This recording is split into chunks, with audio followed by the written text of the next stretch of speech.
ये कहानी है अंशिका और रोहन की, जिनकी हाल ही में शादी हुई थी। शादी का माहौल बेहद खुशहाल था। हर कोई मस्ती कर रहा था, लेकिन किसी को अंदाजा नहीं था कि उनकी नई जिंदगी की शुरुआत एक खौफनाक मोड़ ले लेगी। शादी के बाद अंशिका और रोहन अपने पुश्तैनी घर में रहने आए, जो एक बड़े और पुराने हवेली जैसा घर था। यह घर रोहन के दादा दादी ने बनवाया था और काफी समय से खाली पड़ा था। शादी की चहल पहल के बाद घर को अच्छे से सजाया गया। घर की दीवारें पुरानी थी और हर कोने में किसी न किसी तरह का अजीब सा सन्नाटा पसरा हुआ था। अंशिका ने यह महसूस किया, लेकिन उसने इसे नई जगह का डर समझकर नजरअंदाज कर दिया। सुहाग रात का कमरा लाल फूलों से सजाया गया था।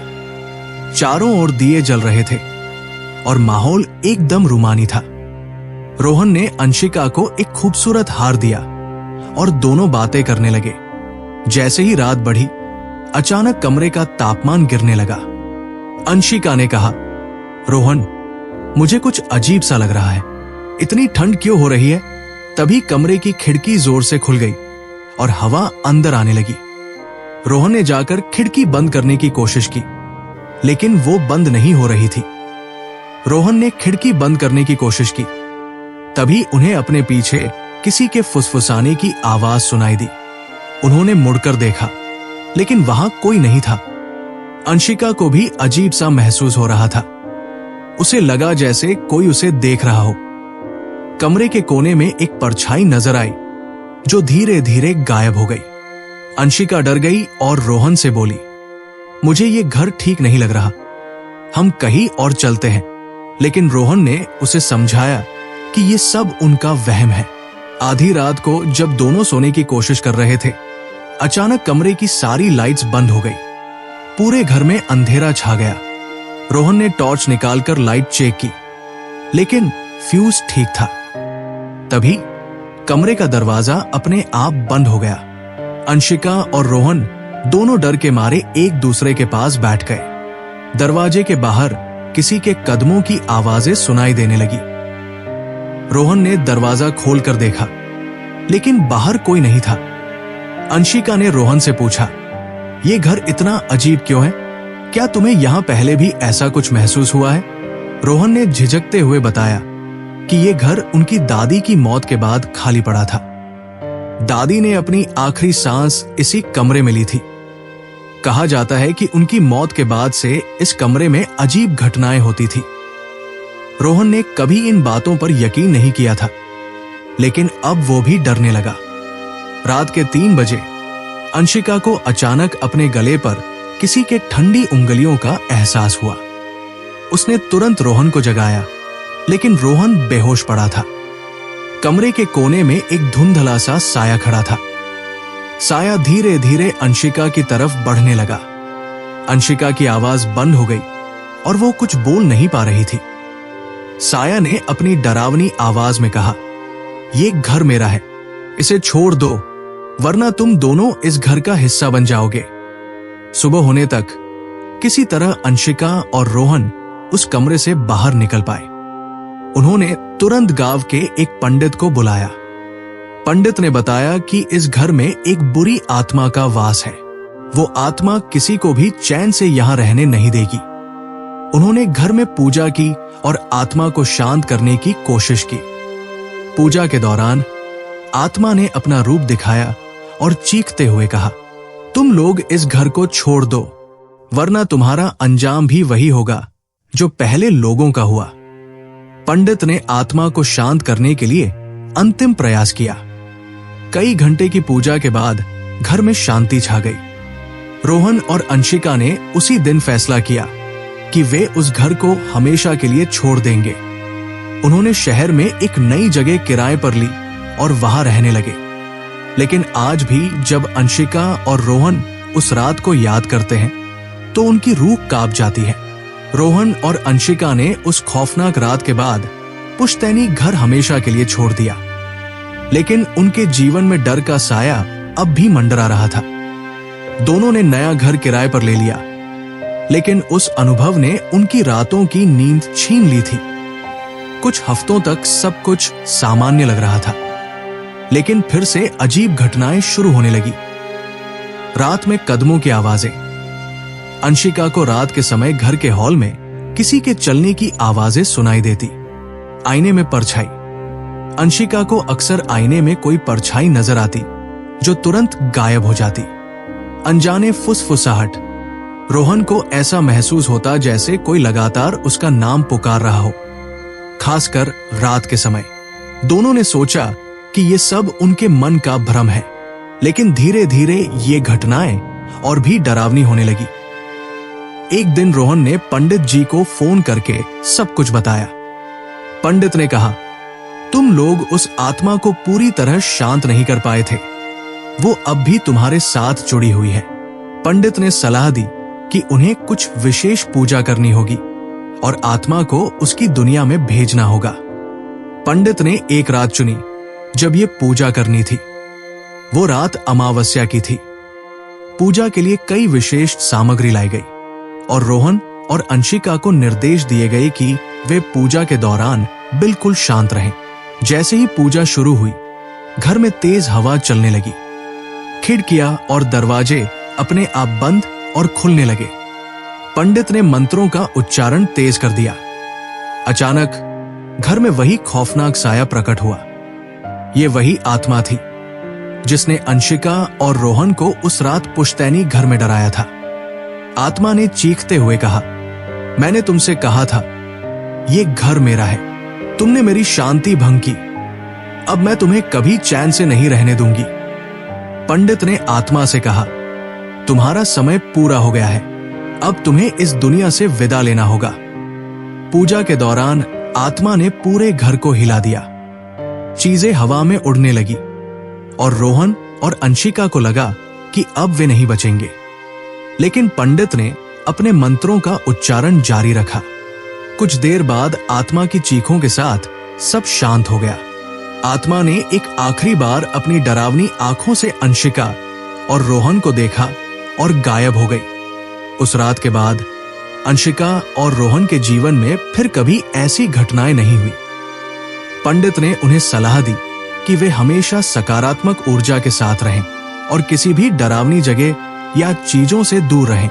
रोहन और अंशिका ने फिर कभी उस पुश्तैनी घर के बारे में बात नहीं की, लेकिन कहते हैं उस घर में आज भी लोग अजीब घटनाओं का सामना करते हैं। क्या आत्मा सच में शांत हो गई थी या वो कहीं और नए शिकार की तलाश में है? ये रहस्य शायद कभी सुलझ नहीं पाएगा। क्या आप भी ऐसी जगहों पर जाने की हिम्मत करेंगे या ये सिर्फ एक कहानी है?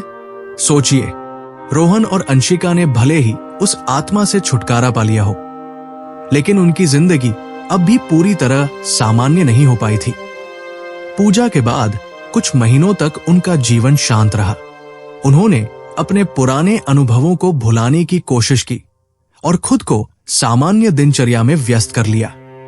उन्होंने शहर में एक नया घर खरीदा और वहां खुशहाल जीवन जीने की कोशिश शुरू की। अंशिका ने अपनी हॉबीज पर ध्यान देना शुरू किया और रोहन ने अपने काम पर। धीरे धीरे दोनों ने महसूस किया कि वे फिर से सामान्य महसूस करने लगे हैं।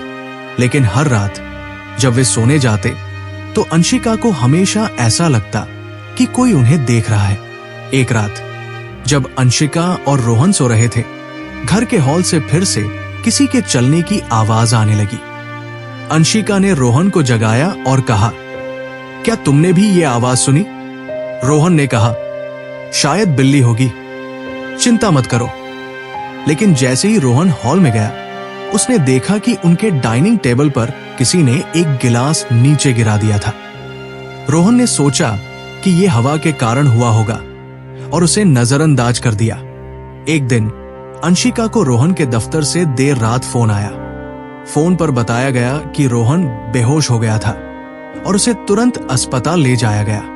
अंशिका अस्पताल पहुंची तो डॉक्टर ने कहा कि रोहन की हालत ठीक है, लेकिन उन्होंने बेहोशी की कोई वजह नहीं पाई। जब रोहन होश में आया तो उसने अंशिका से कहा, मैंने उसे फिर देखा, वही साया। वो मेरे पास आई थी और मुझसे कहा कि मैं बच नहीं सकता। अंशिका ने फिर से पंडित जी से संपर्क किया। पंडित ने बताया कि आत्मा पूरी तरह शांत नहीं हुई थी। उसने रोहन और अंशिका को छोड़ने से पहले उन्हें श्राप दिया था। पंडित ने कहा, तुम्हें उस आत्मा का अतीत जानना होगा, तभी इसे हमेशा के लिए शांत किया जा सकता है। रोहन और अंशिका ने डरते डरते अपने पुश्तैनी घर जाने का फैसला किया। इस बार उन्होंने अपने साथ पंडित जी को भी ले लिया। घर पहुंचने के बाद उन्होंने उस कमरे की तलाशी ली जहां आत्मा पहली बार दिखी थी। एक पुरानी अलमारी के पीछे से उन्हें एक डायरियों का सेट मिला। डायरी में लिखा था कि ये आत्मा दरअसल रोहन की दादी की नौकरानी की थी, जिसे इस घर में धोखे से मार दिया गया था। वो आत्मा न्याय की तलाश में थी और हर उस व्यक्ति को सजा दे रही थी जिसने उसके साथ हुए अन्याय को भुला दिया। पंडित ने आत्मा की शांति के लिए फिर से विशेष पूजा की और उसके साथ हुए अन्याय के लिए माफी मांगी। आत्मा ने इस बार अपनी पूरी ताकत से घर को हिलाना शुरू कर दिया, लेकिन जैसे ही पूजा समाप्त हुई, आत्मा ने रोहन और अंशिका को देखा और कहा, अब मैं मुक्त हो रही हूं, लेकिन कभी किसी का अपमान मत करना। ये श्राप तुम्हारी पीढ़ियों को भी भुगतना पड़ सकता है।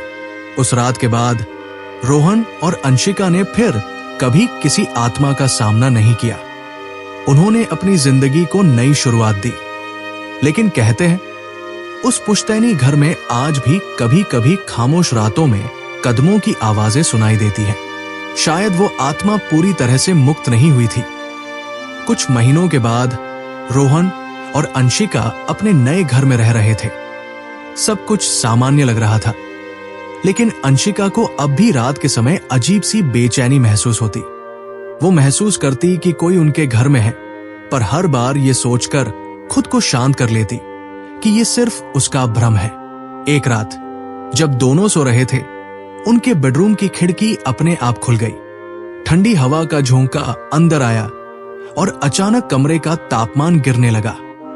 रोहन ने उठकर खिड़की बंद की, लेकिन जैसे ही उसने पलटकर देखा, बेडरूम के एक कोने में उसे वही साया दिखाई दिया। रोहन ने घबराकर अंशिका को जगाया। उन्होंने उस साए से कहा, तुम्हें क्या चाहिए? हमसे और क्या गलती हुई है? साए ने धीरे धीरे एक महिला का रूप धारण कर लिया। उसने कहा, मैं तुम्हें छोड़कर नहीं गई, मैं तुम्हारे साथ बंध चुकी हूं। जब तक मुझे पूरा न्याय नहीं मिलेगा, मैं तुम्हारा पीछा करती रहूंगी। अंशिका ने हिम्मत करके पूछा, तुम्हारा न्याय कैसे हो सकता है? हमें बताओ, हम तुम्हारी मदद करेंगे। आत्मा ने बताया कि उसे उसके मालिकों ने सिर्फ इसलिए मार दिया था क्योंकि उसने एक दिन उनकी चोरी पकड़ ली थी। उसकी हत्या के बाद उसकी आत्मा इस घर से कभी मुक्त नहीं हो पाई। जब वे घर पहुंचे तो उन्होंने स्थानीय लोगों से पता लगाया कि आत्मा की हड्डियां घर के पास ही दफनाई गई थी। पंडित जी की मदद से उन्होंने उस जगह की खुदाई की और उसकी हड्डियों को निकाला। उन्होंने पूरी विधि के साथ आत्मा की हड्डियों को श्मशान में ले जाकर अंतिम संस्कार किया। पंडित जी ने कहा, अब ये आत्मा हमेशा के लिए मुक्त हो जाएगी। जब अंतिम संस्कार पूरा हुआ, आत्मा प्रकट हुई और रोहन और अंशिका को धन्यवाद दिया। उसने कहा, अब मैं मुक्त हो रही हूं। तुम दोनों ने मेरा सबसे बड़ा दुख दूर कर दिया। अब मैं तुम्हें कभी परेशान नहीं करूंगी। आत्मा धीरे धीरे रोशनी में बदल गई और हवा में विलीन हो गई। उस दिन के बाद रोहन और अंशिका ने फिर कभी किसी अजीब घटना का सामना नहीं किया। उन्होंने अपनी जिंदगी को नई शुरुआत दी और उस पुश्तैनी घर को हमेशा के लिए छोड़ दिया। लेकिन कहते हैं, उस घर में अब भी अजीब सन्नाटा छाया रहता है। क्या सच में आत्मा मुक्त हो गई थी या वो सिर्फ सो गई है?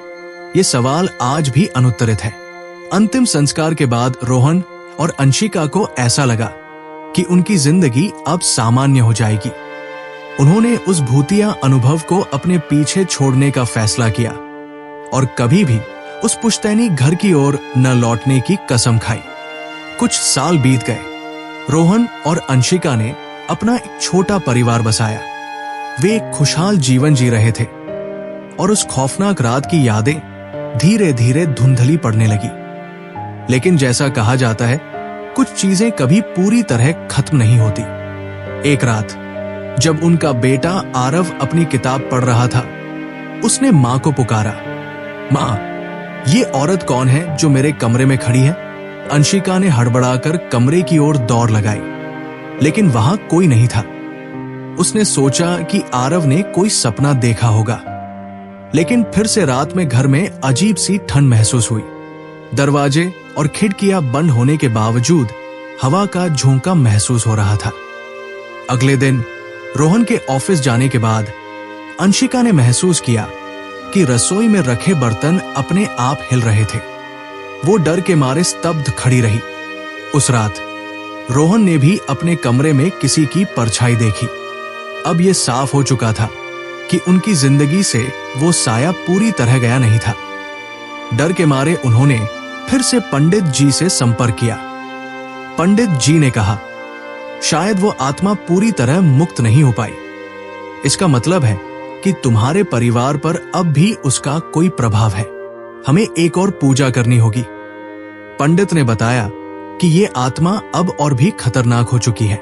उसने रोहन और अंशिका के परिवार को अपना मान लिया है और वह उन्हें हमेशा के लिए अपने साथ रखना चाहती है। पंडित ने चेतावनी दी कि इस बार पूजा करना और भी जोखिम भरा होगा, क्योंकि आत्मा इतनी आसानी से मुक्त नहीं होगी।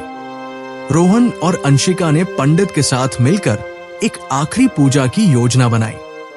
ये पूजा उनके नए घर में करनी थी। अमावस्या की रात को ये पूजा शुरू हुई। जैसे ही पूजा शुरू हुई, घर में हलचल मच गई। खिड़कियां जोर जोर से हिलने लगी और घर की दीवारों से अजीब सी आवाजें आने लगी। रोहन और अंशिका को ऐसा लगा जैसे पूरा घर किसी अदृश्य ताकत से हिल रहा हो।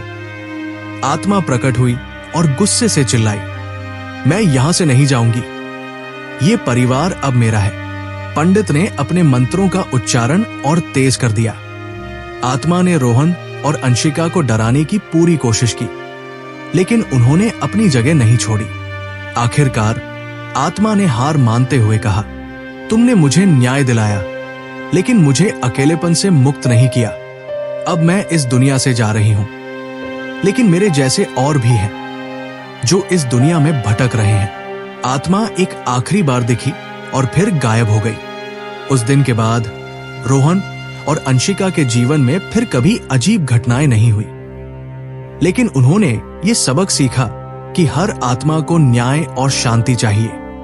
उनकी कहानी भले ही खत्म हो गई हो, लेकिन ये सवाल हमेशा बना रहेगा, क्या इस दुनिया में और भी ऐसी भटकती आत्माएं हैं जो अपना दर्द साझा करना चाहती हैं?